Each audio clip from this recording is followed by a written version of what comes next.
Vamos dar uma olhada num dos estudos mais famosos e, sinceramente, mais perturbadores da psicologia, o experimento da prisão de Stanford. A história dele, por 50 anos, foi contada como uma verdade sombria sobre a natureza humana. Mas e se a história que todo mundo conhece não for bem assim?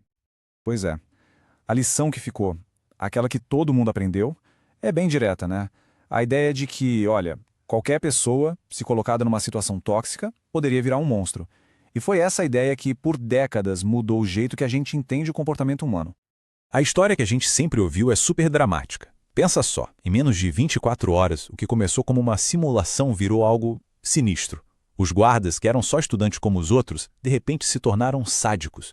E os prisioneiros, seus colegas, né, ficaram totalmente passivos, desmoralizados. A coisa toda saiu do controle de um jeito tão, mas tão rápido, que o estudo, que era para durar 2 semanas, teve que parar com só 6 dias. E foi assim que essa história virou uma verdadeira lenda da psicologia. O experimento da prisão de Stanford passou a ser usado para explicar todo tipo de atrocidade no mundo real, sabe? Como se fosse a prova definitiva de que a situação, o ambiente, tem um poder gigantesco sobre qualquer indivíduo. Só que, e se essa narrativa tão redondinha, tão impactante, fosse boa demais para ser verdade?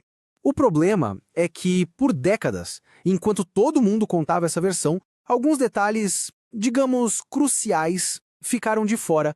E são detalhes que, olha, mudam tudo. Mudam completamente o sentido do que aconteceu de verdade lá naquele porão de Stanford. E aí vem a pergunta que vira o jogo. E se a crueldade não foi assim, espontânea? E se tudo não passou de uma grande encenação? Pensa bem, e se os guardas não estivessem só reagindo ao que acontecia? E se na verdade eles estivessem seguindo um roteiro, desempenhando um papel que alguém deu para eles?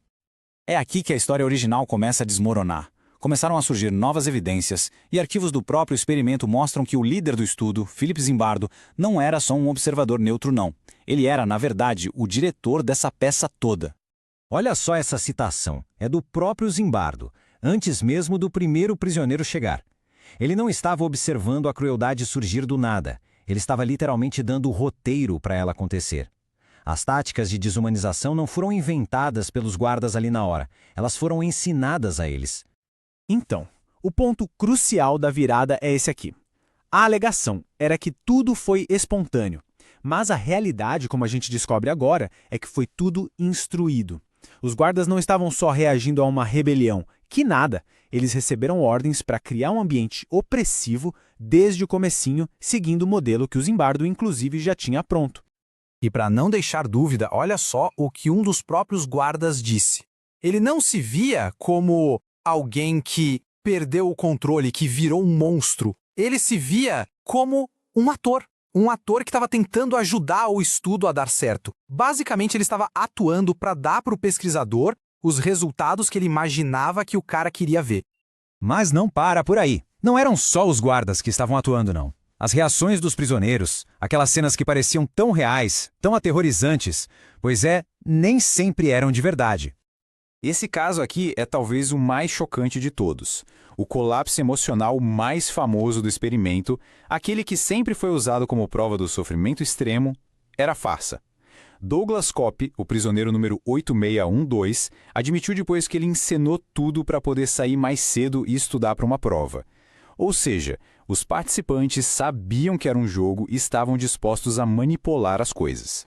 E olha só, existe um nome para isso na psicologia. Características de demanda.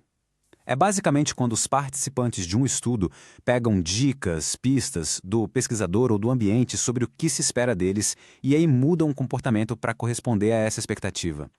Eles não estavam vivendo a situação, eles estavam tentando ser bons sujeitos de pesquisa. Ok, então vamos lá. Se não era o poder da situação que estava transformando as pessoas, o que era então? Qual era o verdadeiro poder agindo ali? A resposta para essa pergunta muda completamente a moral da história. Essa comparação ajuda a gente a entender a diferença crucial. O experimento de Stanford foi menos um estudo científico e mais parecido com um jogo de interpretação ao vivo, um LARP, onde o Zimbardo era um mestre do jogo que incentivava o conflito. Isso é bem diferente do experimento de Milgram, onde as pessoas recebiam ordens diretas e claras. A lição real aqui não é sobre situações, é sobre o poder da autoridade. E essa descoberta nos leva a um ponto muito importante, uma distinção que faz toda a diferença. O que é obediência e o que é consentimento. E entender isso nos obriga a repensar o jeito como agimos sob pressão. A palavra-chave aqui é consentimento. Obediência soa como algo passivo, quase automático. Alguém manda, a pessoa faz. Mas consentimento? Consentimento é uma escolha ativa. Implica uma decisão moral. Em questões morais não existe essa de obediência cega. O que existe é decisão, é escolha. Os guardas não estavam simplesmente obedecendo, eles estavam ativamente consentindo em participar da crueldade.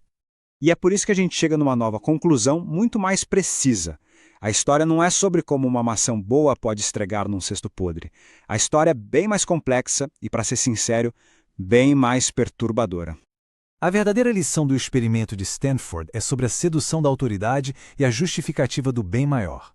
Os guardas não se tornaram maus espontaneamente. Eles foram persuadidos a agir de forma cruel por um professor de Stanford, que deu a eles uma razão nobre para fazer aquilo: o avanço da ciência. E tudo isso nos deixa com uma pergunta bem mais espinhosa. Não dá mais para só culpar a situação. A questão é olhar para dentro. No fim das contas, o experimento não tira a responsabilidade de ninguém. Pelo contrário, ele a joga direto no nosso colo. Diante de uma autoridade, qual é o limite? Quando que as nossas ações são de fato nossa responsabilidade?